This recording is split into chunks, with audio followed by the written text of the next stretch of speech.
Are you a life coach who wants to make a difference in the world? Do you want to share your wisdom, passion, and experience with others? Do you want to grow your business and reach more clients? If you answered yes to any of these questions, then you need Life Coaching Today.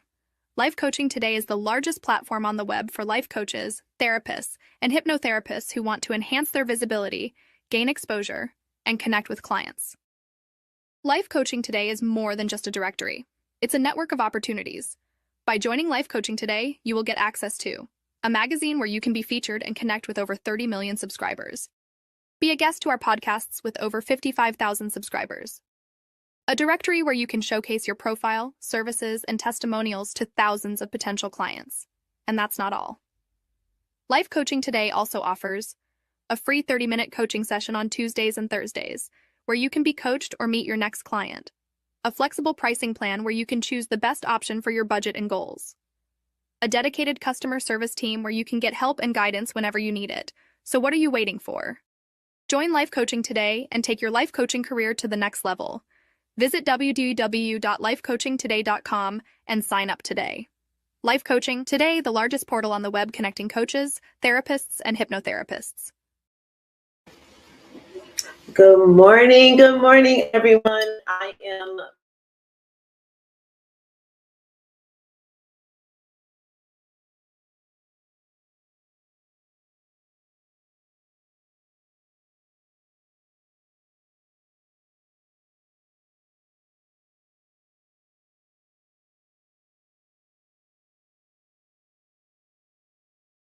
morning. As promised, we are rolling into April 4th, and I said I was going to celebrate men this month. And so no, it's not Father's Day. I don't believe that we have to celebrate people when it's on a particular day. And because last month was International Women's Month, I don't know if in the United campaigns, and when I say campaigns, I mean like creating movements for fatherhood. We'll talk to David Manuel about his 5K run.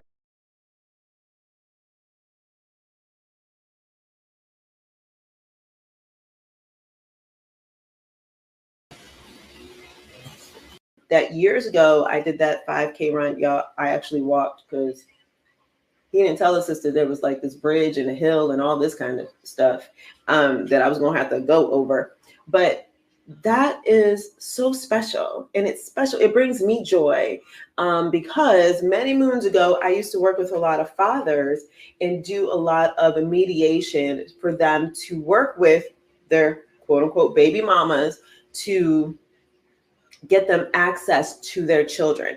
But I want to give you all some statistics because I found it so fascinating, So I want to talk about what occurs when fathers are involved with their children in their children's lives.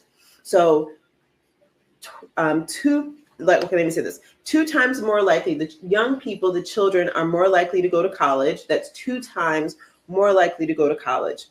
80% of them likely to spend time in jail, and 75% for young women are less likely to experience teen pregnancy. Now, if you are a person that's like, and you are the ones that are like, but, yes, let me just go ahead and say the disclaimer. Every young person has the ability to make their own choices. That does not mean that their fathers were not involved and did not give them guidance. See how we did that? Wrap that up real quick. And so that's amazing. Those are amazing statistics. The other thing I want to say is that these statistics also reflect just a little bit that the parents, mom and dad, that does not mean that, especially since we're talking about fathers, that does not mean that the fathers are perfect.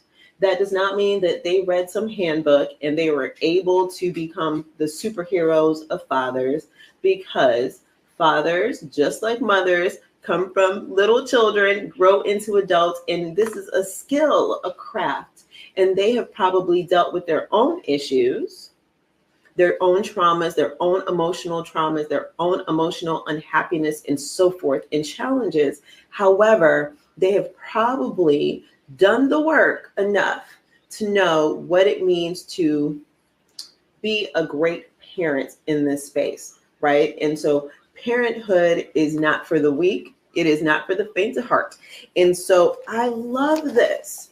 Now, because I have gentlemen of all shades that are going to be on the show this morning, I just want to say I have to break some of the philosophies that are out there that are harmful, some of the rhetoric that's out there in relationship to Black fathers. So this is not about pointing fingers. This is not even about saying that Black fathers are the worst, because I hear that. That's so untrue. And I will reiterate that just because you had a bad experience with this quote unquote baby daddies in your life, that does not mean you get to paint the picture of bad fatherhood for all Black men. Because do you know that Black fathers spend more time with their children? Statistics, y'all can pull this up. Pew Research, if you know anything about me, I love research. Don't come with me. Do not come here because you feel like, oh, I'm feeling a certain kind of way and you're going to spout your ideology on your feelings. I like research. Let's go to the research, y'all. And there's a lot of organizations that talk about fathers' lives. Even under the Obama administration, there was a fatherhood organization that was created, an initiative, and all they're doing is teaching young men, adult men, how to be better fathers, giving them access to resources, whether it's job training skills, so that way they can increase the amount of money that they make to be supportive of their children. There's also organizations that are literally like trying to mediate on the legal side of the house. Like that's what I used to do, and I probably need to get back into it, on giving that, father's relationship and access to their children. Because yes, some women are upset. Some women hold power over their exes, their ex-boyfriends or ex-husbands, and weaponize children, and it is unfair. That is a different conversation, because what we are celebrating this morning is the level of father involvement. And so I want to give you some statistics around fathers that live with their children, especially Black fathers. So first, let me say that 70% of Black fathers are married. Let me say that again for some of y'all in the back. 70% of Black fathers are married. That is totally counter to what we hear on Facebook. And what I hear on Facebook is Black men aren't ish, right? And so that's unfortunate. But that's the statistics. I'm just going to tell y'all, I'm going to celebrate that number. So the other statistic I want to show is that 2.5 million Black fathers live with their children versus 1.5 million that do not. Wow. You wouldn't know that because we have angry people spouting angry rhetoric. And so let's make these in this conversation the norm, right? Let's celebrate men that are doing what they are called to do. And I do believe that parenting is a calling and not a mandate. So I also want to say that 67% of Black men who don't live with their children see their children at least once a month. So that's an interesting statistic too, because when we talk about father involvement and parenting plans and all that kind of stuff, we don't really talk about the access to children, how often they do that. And this is an interesting statistic because in comparison to Hispanic fathers who are at 59% and white fathers that are 48%. So this is super interesting statistics. And let me just say this, father involvement comes in many shades and forms. So not only are they at home, they are also in the schools. They are running PTAs. They are running organizations like All Pro Dads, All Star Dads. They have created their own nonprofits around parenting and fatherhood. And so we always think about parental involvement in regards to children and their mothers being in the school system. But guess what? Dads are just as involved, and they are more involved than just being on the football fields with children. And so, my producer, Yoruba, it is time for us to roll into an awesome commercial, and then we can bring our guest on. And while she does that, y'all, while she's getting that, I have got to go find my charger, because this might die. And unfortunately, we don't want that to happen. So it gets like we're loading up. So I see we have Kyle Jetzel in the building. We have Dante Carter in the building, and we'll see who else shows up. But while we wait, I do want to say this, that I want to give out a shout out to Otha Thornton. He didn't know I was going to do this. So if y'all see Otha, tell him, hey, from Kadada. And Otha Thornton became the national PTA president a few years ago. And I want to say that is the ultimate almost leadership position when it comes to parental involvement. And so it was fantastic. I worked with Otha many years ago, and we were so full of parental engagement, but he was a shining light, right, of like, oh, what fathers can do and how fathers can get involved. And so that was super, super awesome and important for other men to see, especially a Black man in that position, because most people don't know that even Black men are involved in PTA like that. So Yoruba, if you are ready, you can go ahead and launch that commercial, and we'll just keep it rolling this morning. We'll keep it rolling. Welcome to Life Coaching Today Presents, hosted by Kadada. One of the biggest challenges for coaches, practitioners, and hypnotherapists is getting clients. As coaches ourselves, we know how difficult it is on social media to stand out and gain credibility. That is why at Life Coaching Today, we connect coaches like you with clients. It all starts with our directory, where it's possible to create a profile that gets the right exposure with over 12,000 hits a month. You can gain credibility by writing for Life Coaching Today magazine, add videos, be interviewed on our podcasts, teach classes in the community, and sell your products directly from our website. Not to mention, we actually connect clients who are actively searching for coaches who can best serve them.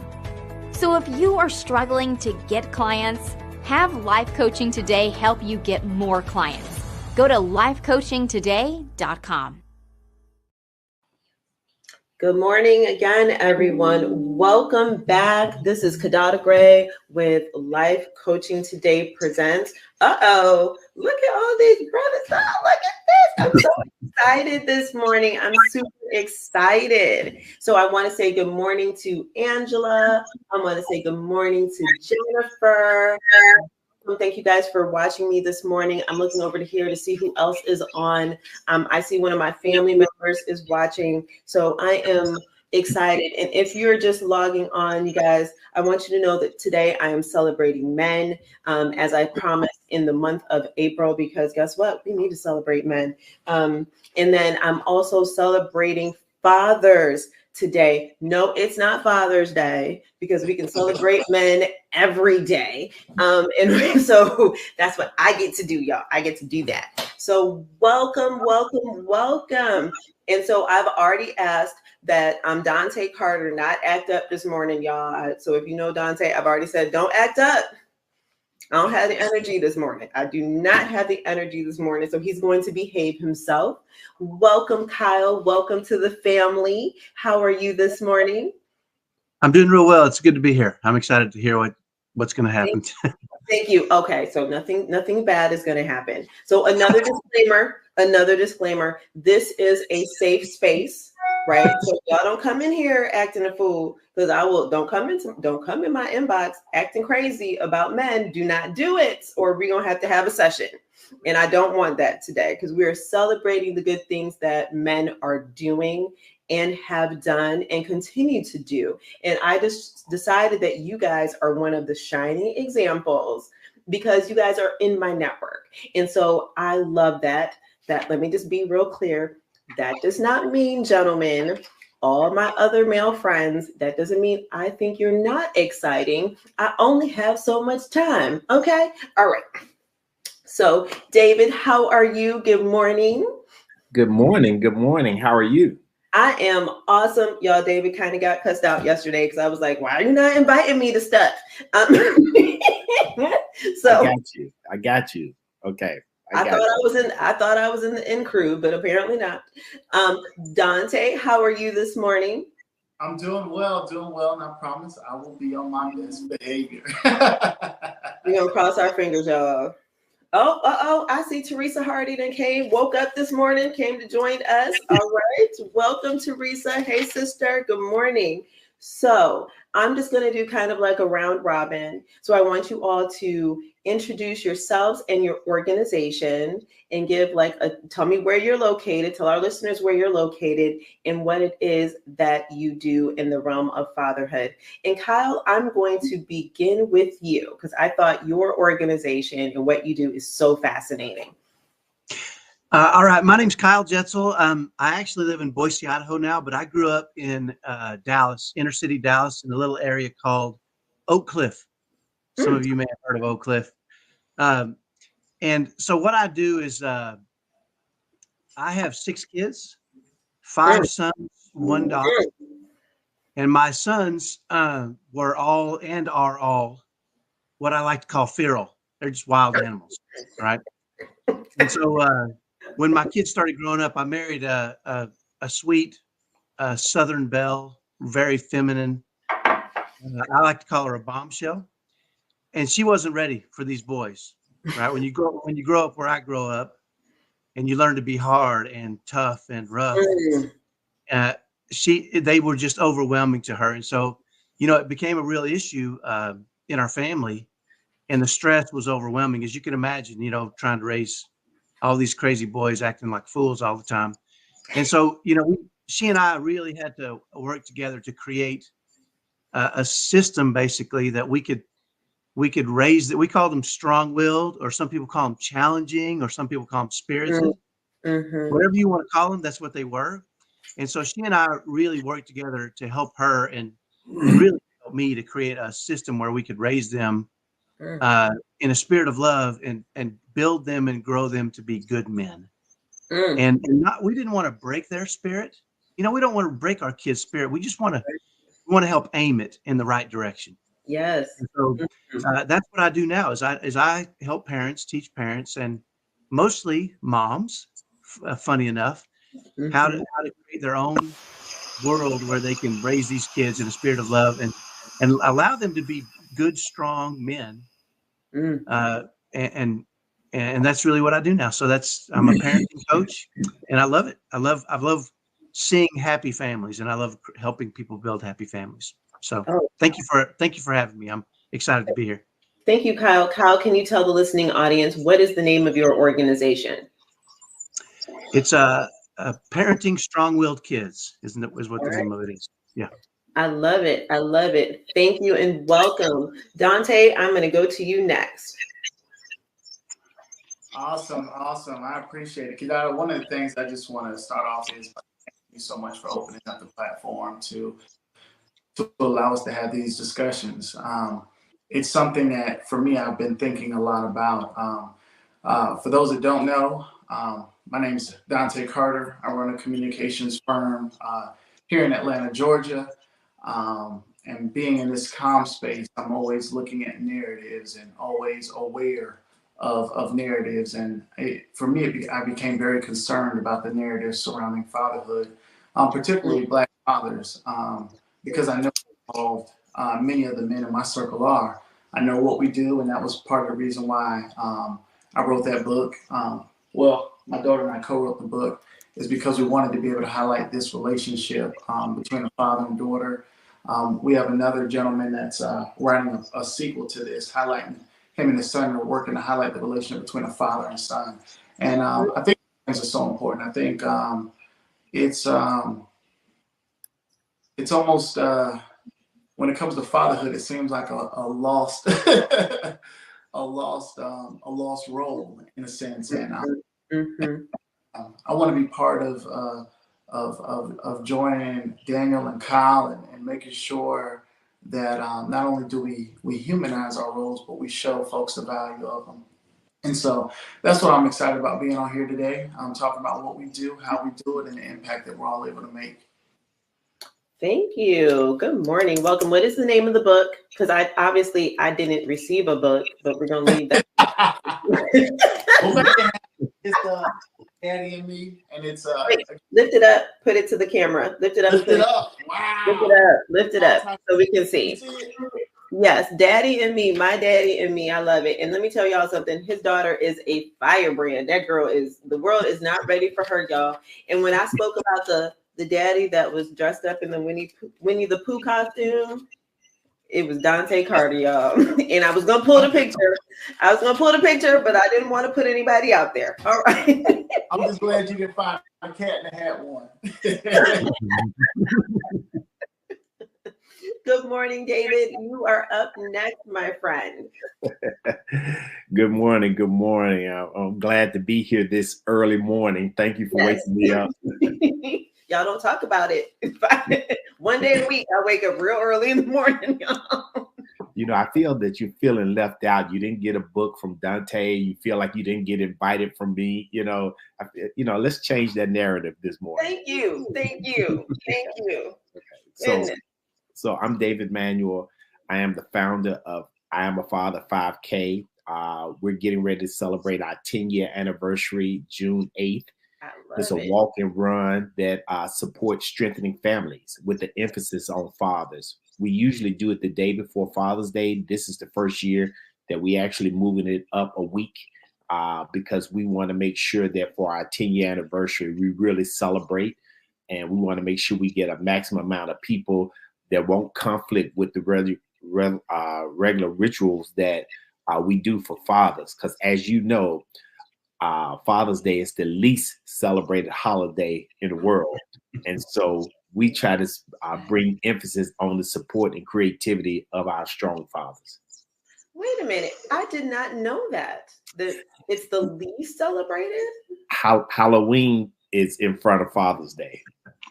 Oh, y'all, that is so shameful. We have got to do better. Stores start promoting Mother's Day in early April. Father's Day, they usually do it the weekend of Father's Day. Oh no. Oh wow. Okay, so that's a note for me that I'm going to start talking about Father's Day is coming up. But let's be honest. We don't need a day to celebrate fathers. And I know that some people really hold on really tight to those dates and those holidays.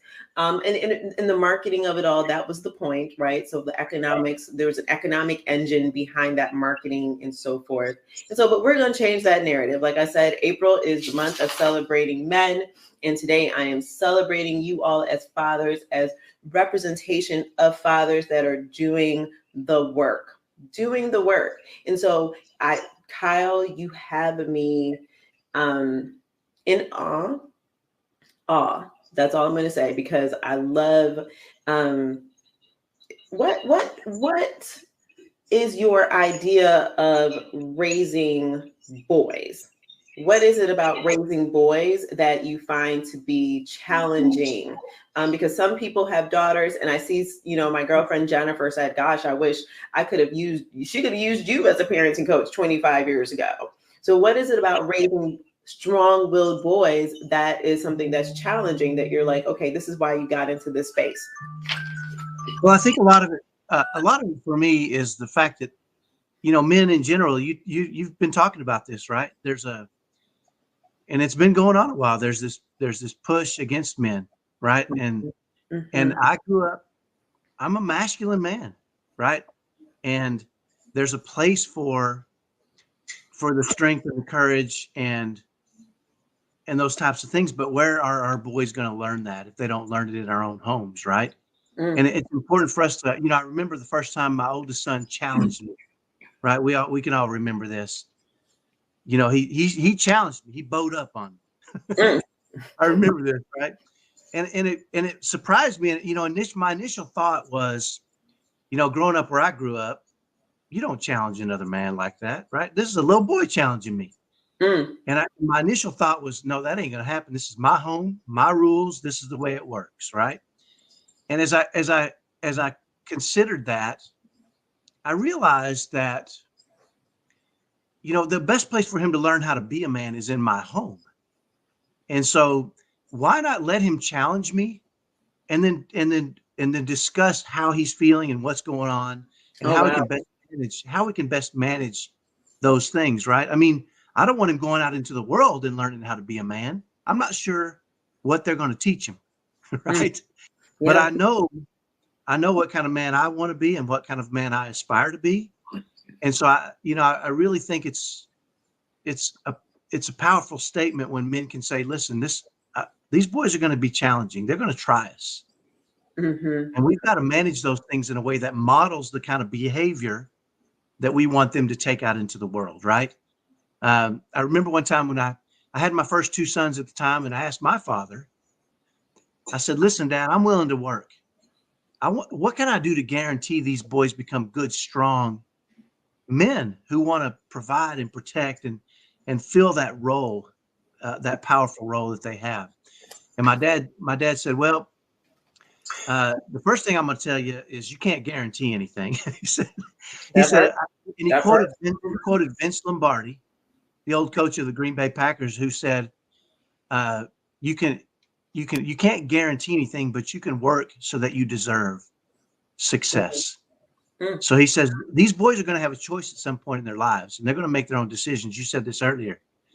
But you want to do everything you can to prepare them to be the best men they can be. And so, the hardest part about raising boys, I think, is to balance them wanting to be men in your home Mm-hmm. against your ability to run your home and be the pillar of strength in your own home, right? And be the leader in your home. So, it's really important, I think, as a leader to allow other people to flex their muscles and really put them in the right, run them down the right path so they can express themselves. But still, there's a, you said it earlier, there's kind of a hierarchy in our homes, right? And it kind of has to be followed. We have to give them guidance and support so that they feel empowered instead of, my dad also said, if you lead with fear or shame or demand, Mm-hmm. your boys are going to feel controlled and they're going to want to escape. Mm-hmm. He said, but if you lead with kindness and patience and love, they're going to feel empowered and they're going to want to go out into the world and be their very best. So. Thank you for that, Kyle, because that is, you said something that the first thing I thought about was when I hear men talk about who are fathers, talking about their relationship to their own fathers, right? When they challenge their fathers, the first thing that I've always heard is that there was an act of violence that was done. And so I hear a lot of things about, oh, well, I would punch my son in the chest if he challenges me. And so I appreciate you having the maturity and the wherewithal to understand that that is normal. That is a normal function of men. And I mean, and girls do it differently. I'm just going to say girls do it differently. But I appreciate that. The other thing that I am so appreciative is the idea that you went to your own father for guidance and assistance. So David, I know that you work with a lot of father organizations. Right. And so when you were in that space, what are you telling other men? What are you hearing from other fathers that are coming to you in relationship to what am I doing? What can I do to be a better father? Well, I think a lot of times what I hear from fathers, and these are some very masculine men, these are some protectors. But when they get in a safe place, they're actually able to really communicate how they really feel. And a lot of fathers that I talk to have a lot of fear. And the fear is not necessarily what it's like to be a man. A fear is really the elements that surrounds that can take you away from being a man. And for instance, I've talked to a lot of men that were recently incarcerated and they got out. Well, when they got out, they had challenges finding work. And many of these fathers just wanted to be in their children's life. They've missed them for 2 to 5 years. They just want to sit down and do homework with them or at least listen to them. And sometimes they have to deal with a mother who basically says, you got to pay to play. And that strips a man. When you're a man and you don't have money in your pocket, you can't provide, you don't feel like a man. And so a lot of times, we try to mentor men to get them really feeling themselves again in terms of what they can do. And so it's challenging. It's challenging across the board. And that's one of the reasons why I created the I'm a Father initiative. And, really getting men and mentoring men, but at the same time, adding the health component, the financial literacy component, the emotional support component. Because sometimes men's safe haven is to go into the barbershop, because the barbershop is a free zone for conversation, for addressing any issues that you might have. And usually the barbershop is filled with 99.9% men. And so it becomes an automatic community safe space for men to express themselves. Oh, thank you for that. I like that. I am glad that you spoke about the fear and the challenges that men have. I stated earlier that I used to mediate between men and women to get that reconnection, right? And sometimes, and I also used to help assist men go through the legal paperwork to get access, right? And so there is a lack of knowledge. But you are right. There is a pay to play to be a father, and that's highly unfortunate. And that is weaponizing the relationship between father and child. And women, I'm going to speak to you for a second and say, you are not doing your children any favors. Money has nothing to do with love and the love that a father can provide to his child.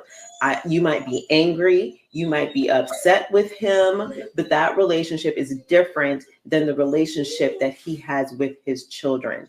And so I will repeat that. Y'all can come for me too. That's all right. We can go ahead and put that. We can have a whole conversation around that. I just want to say this too. It is super challenging for men. And this is an interesting space because when I entered into the space of working with fathers, I was attacked by other men who said, you can't do this. You can't do this as a woman. Only men can speak this. And so I found that really fascinating because I have a skill base that some men don't have, right? So I have access to resources and a knowledge base. And so I just want to say that this should be a partnership to surround men, but men also need the safe space. And you can't be the type of woman that's in attack mode, because I guess now I have 2 baby daddies because I have an ex-husband now. And my first child, I was a teenage mom. And so that relationship was never problematic. It wasn't problematic with my ex-husband. And so we all can be a part of the solution if we are child-centered, right? If we are child-centered first and we remove all of our feelings around that. And Dr. Alonia, welcome this morning. Welcome. And she says, you were speaking truth, Kadada. Children need their fathers. Pay to play is not the solution. So Dante, to me, Mr. Winnie the Pooh, you are the epitome of being so child-centered. Please tell me, what has been your experience raising your daughter? Because I don't know if you have a son or you just have one baby. I have one, a little girl. It's just going back to what David said about that fear component. The nail on the head. because it is scary. It's scary. I think, and I'm speaking from the place of being a Black father, just raising kids, because we're not just raising kids to, be this productive adult, but we got to maneuver our children through the system, right? And around the system. There are so many different labels that are on our kids. And I remember one of the parents, when my comms firm, the Ahmaud Arbery case was one of the cases that we worked on. And I remember one parent saying, man, if y'all care so much about these kids, y'all would intervene in their lives before these incidents happen. And it was something that just struck to me. And I had already been working in the schools, but it made me more intentional about how I reached and touched different students. And it's important, right? Because, a lot of people don't know on the north end of Sandy Springs, there's a higher homeless student population there than the city of Atlanta. Yes. And when I bring that point up, folks are like, no, that's not true. Sandy Springs is rich. It's all these things. And so I'm at a school working there. My wife and I were big components of public school. But with my daughter being in that school, there are a lot of things that now she's exposed to. But really talking about raising my daughter, right? I've got to be more intentional about also being impactful with the children that she attends school with. And for me, that's why it's so important to be on the school governance council, be on the PTO, because now we're not just talking about how our children learn, but we're talking about budgets. There are a lot of things that go into that.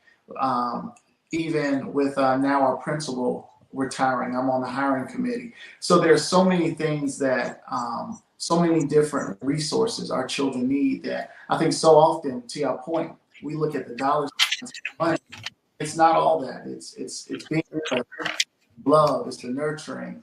I had one of the young men that broke my heart, and I kind of you got to step away a little bit when you start to tear up. But he said, "Man," he was like, "I just he's 10. He'll be going to 6th grade next year." He said, "I just appreciate you being here.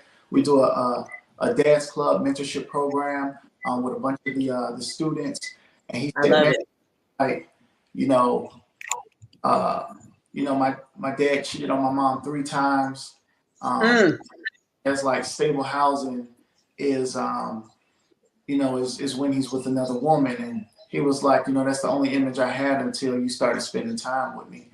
And I bring that up not to slander men at all, but that young man reminded me so much of myself growing up, and it was other men in the community that filled that void. And I think a lot of times we look at fatherhood and dads or community as those who are in the house, and so often those who step up in those places get overlooked, and they're putting in so much of that work. There's no way I could have a vision for being as involved in the schools as I've been if I had not been exposed to that as a kid. And so I know it's what I'm doing is bigger than just me raising my daughter. It's ensuring that we're building a community where all children feel safe.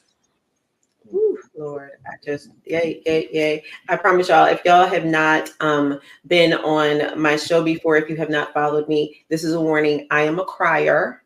And so when it comes to the babies, I'm like, I love them so much. But I also love when people just do good works, right? I'm a big fan of community building in all facets, in all forms. And so I hear that you all 3 of you men are really building a community and allowing other men to have safe spaces to learn how to be a father, but then also having the ability with your interactions with young men to give guidance. Not only guidance, but also allowing them to speak their truths, right? We do not understand that when children are traumatized, and let me say this, that trauma comes in all different shapes, forms, and sizes. And so whether it's a breakup of a marriage, a separation, all of these things, that it really does something to a child's brain, and it slows down brain formation while we're not aware of that. And so it is people like you all that allow children the space to think differently and change their brain functions. David, did you have something that you wanted to say? Yeah. So when I started my fatherhood initiative, I used to hear this phrase a lot, that women cannot raise boys. You know, I was raised by a single mother. And, you know, listening to this panel, and first of all, thank you for putting this together this morning. This is a great way to start your morning, to hear honest conversation from men. I'm gonna cry, y'all. I'm gonna cry. So I used to go around and tell people that women can raise boys to be men. And Kyle, and what Kyle is doing, it pretty much answers that question, because a woman at the right time can put the right men in a child's life. And Kyle's organization is proof of that, showing how a boy can be raised to be a man, a strong man, a provider. And if that mother makes that choice to say, hey, I am going to reach out to an organization, you know, like Kyle, to say at this point, at this age of 11, because I know 13 is coming and that's a whole different mindset. Yeah, I need to put the right men in my child's life at that right time. And so, you know, mothers are more nurturing in many cases than fathers. And you need that nurturing early on. But at some point between that age of 10 and 13 and 14, boys are what my grandparents used to say, start smelling themselves. And sometimes you gotta get in their face, but you gotta get in their face the right way. Not to tear them down, but embrace this. And I think that's a strong decision a mother can make at any time. Thank you for that. Kyle, did you want to say something to that and add You to know it? what, I appreciate that, David. And I got to tell you, Dante, one of the things that is super powerful to me is that, you know, one of my concerns is I send my kids off to school and we don't really know who they're talking to, what's going on, who influences them. Right. And you know, it's always been my contention and my belief that, you know, kids don't respond to discipline and to direction unless they feel loved, right? Or feel connected. And so, you know, it's really imperative that we as dads, I'm gonna back up a second, because the thing I think that's most important that I think that I teach is you can have any interaction with anybody. And if you start in a spirit of love and you say, listen, I'm going to have this interaction with this person in a spirit of love, right? It changes the dynamics of your interaction with those people. And I think when my kids go to school, they'll come back and tell me, you're not going to believe what somebody's saying at school, Dad. And I think it's because they know I love them. And so they're able to take direction and take discipline and those kind of things. They trust me that I love them. And sometimes these kids will go to school and other people have a more powerful influence than their own dads or moms sometimes. And the idea, Dante, that there's people there like yourself that they can look at it and they can say, I feel like Dante cares about me. Yeah. These boys out there need people that they can look at and say, I feel like he cares about me. And because of that, I'm going to listen and I'm going to follow, or I'm going to watch what he does and model him as who I want to be. Right. And too often we just leave that up to, you know, there's too many kids out there that it's left up to just their own devices. Right.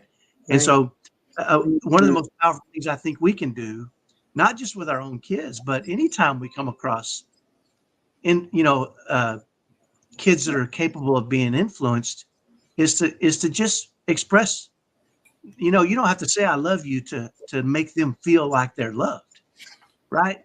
You can connect with these kids in any kind of way, however you do it, whether it's, my daughter went to prom recently and she had a group of kids with her, and the boys showed up and they didn't have ties on. And I said, hey, you boys need ties? They said, what? I said, hey, come up, look at my tie collection up here. I got every color you'll need. And so they just picked out ties, and then they just stood there. They didn't know what to do. I said, you guys know how to tie ties? And they said, No, sir. I said, here we go. You're going to let, and my daughter too, she helped tie some of the ties. She knows how to do it. Her twin brother knows how to do it. And it was just, we had this connection, right? And it was really simple things we can do that if we put ourselves in a spirit of love when we're dealing with these other individuals, is we just say, how can I show them some sort of love in my interaction with them? And it doesn't mean we're not men and we're not tough and we're not strong and we're not providers, right? It just means we have a side that we want to model for them how to behave and how to act. And the idea that I can send my kids to school and there's Dante's there or David's there or right these other men. I'm so grateful for the other men in my kids' lives who I know they felt love from, that have been able to influence them and in the right direction. And I just want to compliment you, Dante, and you too, David. I mean, there's kids out there that need that, right? They need to, and they can look at you and say, that's what a father is. That's what I want to be. Right. And it gives them a vision of who they can become, right? And it all starts with being happy to be there, number one, right? Yes. Smiling at them, and then let them feel your love. And I appreciate that from you guys very much. Kyle, y'all just got me this morning. I can't cry because I don't have any tissues over here. So I'm trying to hold myself together, y'all. I'm trying to hold myself together because I just had a vision. I used to love when my kids were in school. Thank you, Jesus. They are out of the K-12 system. But I used to love watching the dads, because I was a PTA president, like open the doors for children in the morning. Like, I love that. And the dads would give hugs and all that kind of fun stuff. And so I love that. And so, Kyle, you made me think about my own father, right? And sometimes dads can't be present all the time because my daddy traveled. So he traveled for work, but we were well loved, and I know what he deposited in me. And so this made me wonder, what do you all think or know to be how fathers show love, right? So that's the first question. And then in that line of thinking too, what do you all think about gentle parenting, especially with boys? So Dante, I'm going to go to you first. But you know what? When I think about the things that fathers can provide, I think the first two are common, right? Is protecting and providing. But the third one that sticks out to me is how we prepare them for a world without us. And yes, it's so important. And it's even one of the things that, when we take time with mentoring young guys, even when I'm talking to my daughter, that I'm very in tune and focused with. One of the boys, he came up and he was scared to shoot the basketball in the game. He was like, "Man, they don't trust me to shoot." And I was like, "Do you trust yourself to shoot?" He said, "No, I don't trust myself to shoot either." Oh. I said, "You don't trust yourself?" He said, "No." He was like, "They don't trust me. I don't trust me." And I said, "Well, I believe in you. So you keep shooting till you make the basket, because the only way that you're going to gain confidence in a game is by shooting, right? Like you rhythm." And so when I think about that as they maneuver through life, how do you help them to find their rhythm in life? How do you help prepare them for that moment where they've got to balance checkbooks, they've got to they're looking for their dream home, they're looking at school districts. How do you prepare them to do that? And when they don't find that school district that checks all the boxes, right? How do you teach them how to get involved to make that school what they want it to be? How do you teach them how to get involved in the community and build this community up, help to set a standard that others will step in and help you uphold? And so those are the things that I look at, because for me, my greatest fear is leaving this world worse off for my daughter than what I inherited. And the only way to prepare her for that is to ensure that she understands what this world is in context and how to maneuver through it. Oh, thank you. Are you a gentle parent? Do you do gentle parenting? I do. And I think I think it's also understanding the kid too, right? Because I think some kids you got to be a little more stern and harder with. Some kids need that gentle love. I think my daughter's gotten so much gentle love from me that I got to be a little more stern with her. Kind of drive certain points home. A lot of the kids that I'm mentoring, though, I think life has been so hard for them that they need that gentle. They need that love and that affection. They need to hear somebody say, "I believe in you," and pushing them to be that better person. So I think that can all just depend on the child and what they reach that next level. And so for the listening audience, I needed to pause for a second because I needed to pull a definition. Y'all know I love a good dictionary over here of what gentle parenting is, so that way we're all on the same page.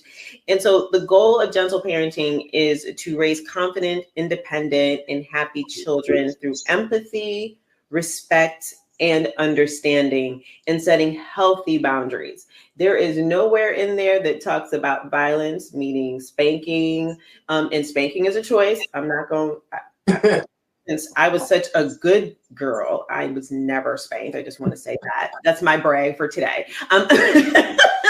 But the goal is not to have a violent relationship with your children. And as Kyle had said, you don't want them to be fearful of you. They want, to understand where they are at emotionally. So David, what do you think, and how do you know that men show love, or you as a father, how do you show love to your children? And then what do you think about gentle parenting in the space for boys? Well, one of your first questions, I want to go ahead and give my three that I think work well in terms of raising kids, and that's space. Give them space. Time is important too. It's not all about the money. It's about the quality time you spend, showing up, being there, and also security. I'm a grown man now. I have a family. I have 2 sons and a daughter. They're almost 30. And so I've experienced that. But when I look at my life, if my father was in my life at an early age, I could have checked that box of feeling secure when I went to school, when I came home. But as a child, I watched my mom work 2 jobs to make ends meet. And I remember one time where her purse got snatched and she had $1,000 cash in. She just cashed her check. This was back in the day where sometimes we had cash money on us. Right. And the concern and worried about, are we going to have our lights off? Are we going to be able to get groceries until next paycheck? Going to school with that kind of fear, and also caring for your mom, seeing her struggle and cry, and hearing her cry in her room at night. Those kind of things stayed in me as I became an adult. And there were some things that I wasn't even comfortable with. But what helped me was because I didn't have a father in my life, I watched a lot of TV. And so I watched shows like Good Times, and I watched shows like The Cosby Show. Yes. And I saw 2 different fathers in 2 different roles. James Evans was a strong father. He didn't have money, but you knew he was the protective provider of that family. Whereas Heathcliff Huxtable had a good career, and he could relate to his kids. He could get on their level. And I learned from both of them, which kind of helped me mold into the father that I am today. Know how to protect, know how to provide, but at the same time, I know how to relate to not only my kids, but also I taught in Atlanta Public Schools, and I taught second graders, and I was able to really understand them. And I taught at a school that was considered in one of the worst areas of Atlanta, which was Thomasville Heights Elementary School, which is down the street, not from the state pen, but the federal pen. And what these kids had to see every morning going to school was liquor stores, was grass that was deteriorating, was a strip club called Foxy Lady. They saw that every day as they walked to school. But what they got when they walked in that building was this energetic young father who knew how to teach and knew how to relate to kids and give me something that I didn't quite have when I was growing up. And at the end of the day, that's what it is. And Dante kind of said it the best. The role of a parent is to prepare your kids for life without you. Are your kids ready for that? If you were to leave tomorrow, have you done the necessary things to really equip them with what's going to take them to the next level? First of all, let me tell y'all, the first time I went to Thomasville Heights, y'all, I was scared because I was like, what is that building over there? And it is so heartbreaking. And there's a political conversation to be had around why you would build a school by a federal penitentiary. There've been a group of Black folk, but we ain't gonna talk about that today because y'all know I'm a political consultant. I'm an op, and we can have this conversation because it is traumatizing. As someone who grew up in the suburbs, grew up a different type of life, it was traumatizing to me. I was scared. And so thank you for bringing that up, David. I had no idea you were a school teacher. I had no idea. Listen, I'm getting all surprises. People's business is just dropping out this morning.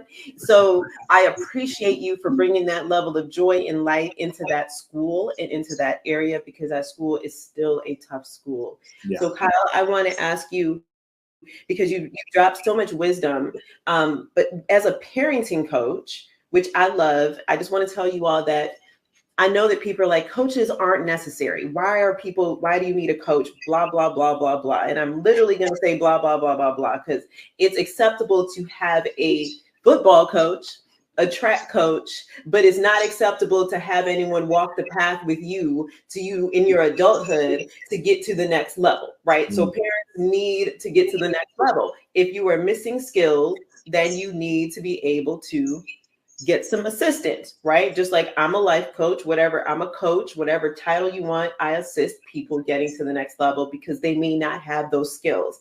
So Kyle, what is your perception of this gentle parenting space? How do you feel about that? So I'll give you a real clear example of when I've been able to use that. And I'll let you guys know that I played 4 sports in high school in inner city Dallas. And I played against athletes that you've heard of, right? So I mean, high level athletes. I wasn't one of them, but you got time. You got time, Kyle. You can still do it. Yeah, they ran over me in football. They dunked on me in basketball, right? But you know, to me, it gave me an opportunity to express my physicality in a meaningful way. After high school, I actually boxed for 4 or 5 years. Because I was growing up where I grew up, I felt alone because I grew up in a Black neighborhood where I was one of the only white kids, right? And so there, you know, you learn that violence and the threat of violence is a powerful tool, and you got to stand up. If you don't stand up to that, you're not making it in my neighborhood, right? And so I came out of there with a little bit of an edge, right? And I still have a punching bag and a speed bag in my garage that I work on every day. It's in my garage, right? So my kids have seen me out there beating on that thing. They know it's in me, right? It's there. That the man is there.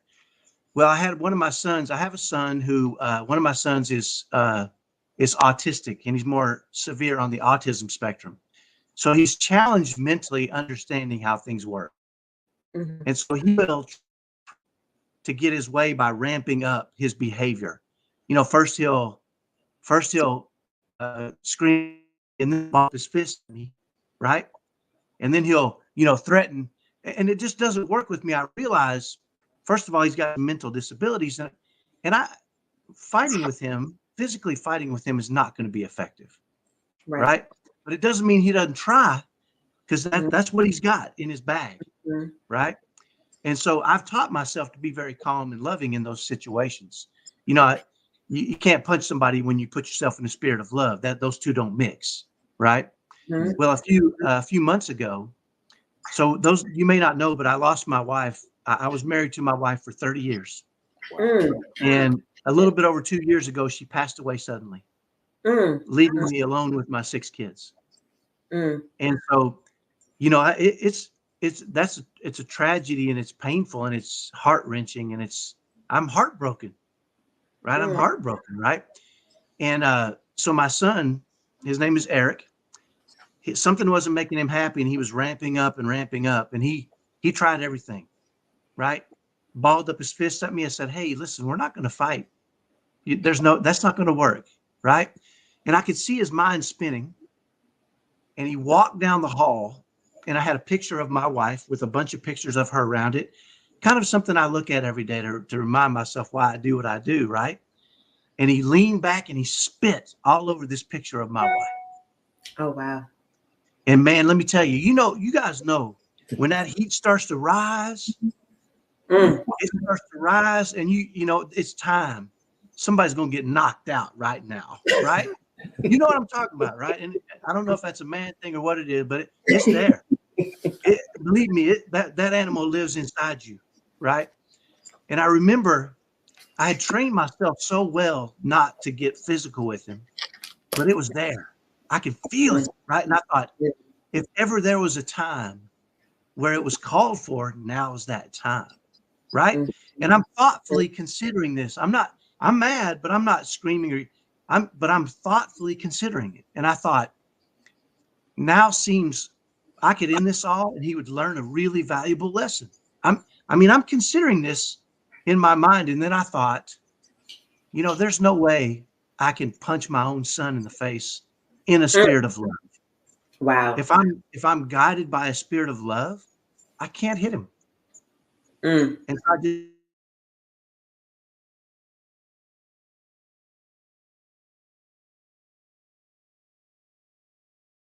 And his face, he went from furious and angry to his face changed. And you could see he felt me, right? And so I think there's a place for each kind of parenting. And I really appreciated what you said, Dante. Different kids require different things. You know, my oldest son is aggressive, played 5 sports in high school. My second son was passive. And I had to parent him differently. He needed some different things from me. But the idea that we're conscious and we're thoughtful and we ask for divine help, right? Whenever we're working with these kids, it's a matter of us really paying attention to those things, right? And I believe in, again, I want my boys and my daughter to grow up to be kind, good people. You know, but it doesn't mean I don't want my boys to know how to use that heavy bag and that speed bag, right? And I tell my boys, and I tell everybody I know, it's better to be a warrior in the garden than a gardener in the war, right? Because we know what the world is around us, right?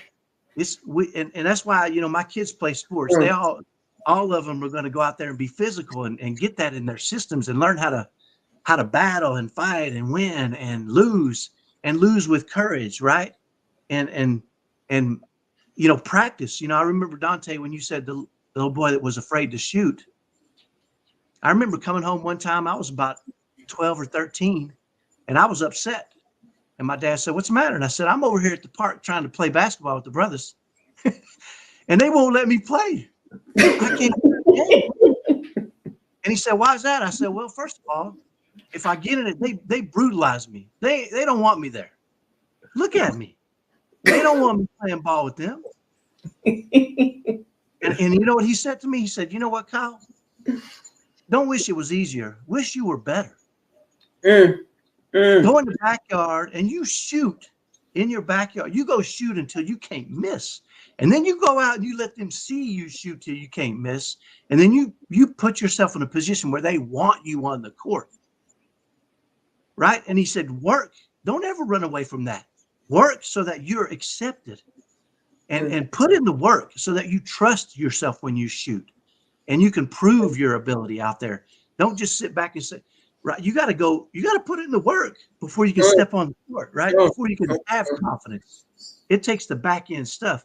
And it's the same with us as fathers. We got to put in the work. We got to give our kids that time. I love what you said. We got to give them space. We got to give them time. We got to give them security. We got to do that over and over and over every day with no fanfare. Right. We ain't got nobody cheering us on. It don't matter. We're doing it because it's who we are. Right? And it's because it's a valiant thing to do no matter what the result is. We're going to put in the work because that's what it takes to get that result long term. And even if we don't get that result, that's okay. We're not doing it because we want the result. We're doing it because that's who we are at our core. We're men. We're fathers. You know, I'm pretty sure God calls himself Father. What greater title is there than Father? Oh, I'm okay with that. If that's my best title in life, that's God's title. Why don't I try to pursue that? Being a father.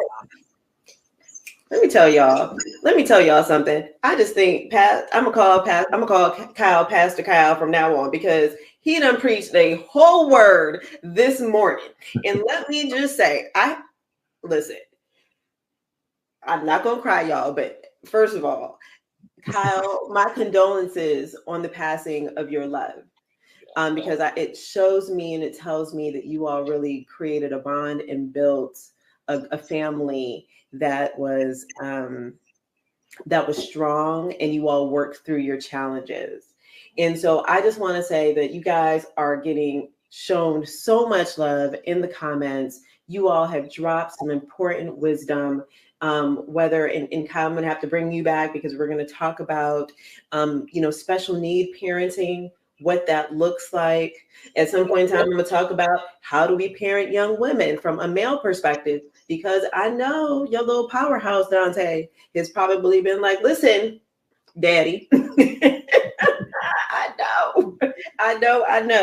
And David, I appreciate the fact that you recognize you recognize something in a space that we don't talk about, of the lack of celebration of fathers. And so I honor all of you gentlemen. And in closing, because I've got to close out soon enough, I just want to say, please, please, please tell us how we can support you, where we can find you all. And please make a promise that you guys are going to come back, because this is, I never thought I would feel so happy, joyous, and hopeful in the space of talking to men about the challenges that men are having in the fatherhood and the celebrations and the joys of fatherhood. So Dante, let us know how to buy your book, how to find you, all kinds of things. Hey, so we'll start off with the promise first. I promise I'm gonna come back. Got my word on that. You can find the book on just about every retail website. Also on our website at www.mydaddyandmebook.com, and just put my name into social media, and all my pages will pop up. Love to connect with you all, and I just appreciate this opportunity to sit down with Kyle, David. I mean, I just being able to listen to you brothers, hear the work. I'm like, that's what inspires me. I think, when we do our work in silos, it's discouraging. Just it's just been encouraging and inspiring. Even just the love and patience with your son Eric, even talking about your daughter knowing how to tie ties and helping the guys out at prom. David, just the 5K, just understanding the importance of celebrating men. And it's like, back, Kyle, one of the things that I do appreciate is how you kept coming back to the masculinity point. And notice probably, not PC to say, but we're just in a day and time where it's like men being men isn't always thought highly of. And I just appreciate you circling that point, because the only way we're going to be effective to our spouses, to our communities, we got to be able to walk in the wholeness of who we are, who God created us to be. And so I just appreciate both of you fellas just reminding us of the importance of doing that. And so thank you so much. And Vidal, thank you again for opening up your platform to talk about issues, because 50% of the U.S. is talking about this stuff, and we don't get to talk about it. So that's right. The platform for us. You are so welcome. David, how can we find you? What are your closing thoughts? So again, thank you. And yes, I will be back. And thank you, Dante and Kyle. I couldn't have been on a better panel. And I do have a question for Kyle, because we talked about his boys, but I wonder how his daughter has handled that, being in that household with all that masculinity. So I'm gonna let him address that when I finish. But you can follow me on social media at David Manuel, the real David Manuel. My 5K is coming up on June 8th. It's called the I Am a Father 5K. To register, go to IamAfather5k.org. It's a walk and run that really supports strengthening families, but also organ donor awareness. I'm celebrating the 10th year anniversary of the 5K, but I'm also celebrating my 10-year liverversary as receiving a life-saving transplant 10 years ago. And then in closing, Kyle, I don't want you to ever feel upset when you was growing up because they didn't let you play in the game. Remember the movie White Man Can't Jump. You remember the movie, so you proved them wrong now.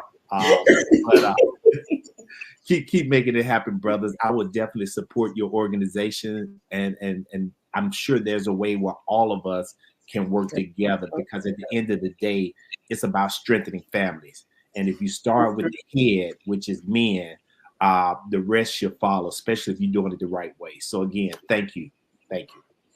Thank you, David. Kyle, you have the last word. Maybe we need to bring your daughter on. Let me make sure she's okay. Well, I appreciate being here too, and sure, I'd love to come back and chat with you. And I think Dante, you and I, and David, you and I are probably going to have more conversations as we move forward too. On the back end of this. Yeah, it's been great for me to be here. I will tell you this, my daughter, I'm grateful for my wife passed away when my daughter was 13.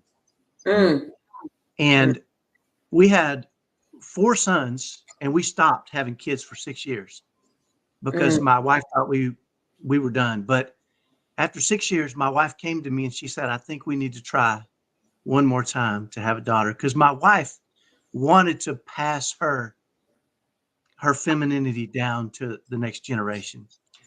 And so when we got pregnant with our daughter, they were twins, a boy and a girl. And they're now 16. My son is 6'5", 220 pounds, and my daughter's 5'6", 100 pounds, right? So, they're twins, which is crazy. But the reason I'm so grateful is that my daughter was 13 when my wife passed away, and my wife was the model of beautiful femininity and kindness and compassion and love. And my daughter watched her for years. And now my daughter fills our home with that same feminine power. And and she will tell me, you can't talk to me like that. She'll tell me sometimes, you can't talk to me like that. And I hear her mom in her voice when she says it. And I have to check myself, right? And she's right. There's a different way. She's the princess. I have to talk to her like the queen that she is, right? I can't talk to her like these boys. I can throw them on the ground and wrestle with them and say, hey, that ain't happening. No, right? But when I talk to her, there's a different tone in my voice. There's a different, right? Because she requires that from me because she saw her mom require that from me. And so, again, you mentioned it earlier, Dante, we have to it's up to us to really, to pray, to find the answers to our questions. How do we raise each of these special kids? How do we raise them individually, not as a group? And so, go ahead. How do we find you? Because I need to respect my producer. You're still in Ramadan, and so I want to make sure that she can go pray. And so, how do they find you? Just look me up on social media, Kyle Jetzel. I'm the only Kyle Jetzel out there. So thank you so much. I appreciate you guys. Well, thank you all for joining me today, this morning, waking up with me. You guys, I could not have dreamt that I would kick off my celebration of men with you, gentlemen. You are now part of my family. I appreciate you all so very much. And listen, everyone that joined late, just go and you can listen to this Facebook Live later and you will be blessed, I promise you. And so in closing, I want to say, please join me next Thursday for a special Life Coaching Today Presents. I am actually going to not be on at 7 a.m. I'm going to do 7 p.m. Y'all hear Zora? She mad at somebody this morning. But I have on the distinctive, the honorable, the fun Les Brown with me next Thursday night at 7 p.m. And so I want you all to join me. I'm just doing this thing, y'all, but I am humbled by your spirit, by your love, and the love that you have for other men, because we talk about that. I have some notes here about other things we're going to talk about. So you all, I know, Kyle, you my type of boy. You my type of dude, Kyle. I love Kyle. And so thank you all. And I promise you, I want you guys to go back and look at the chat, because you are loved and we appreciate your service to our children and to our men. So thank you all.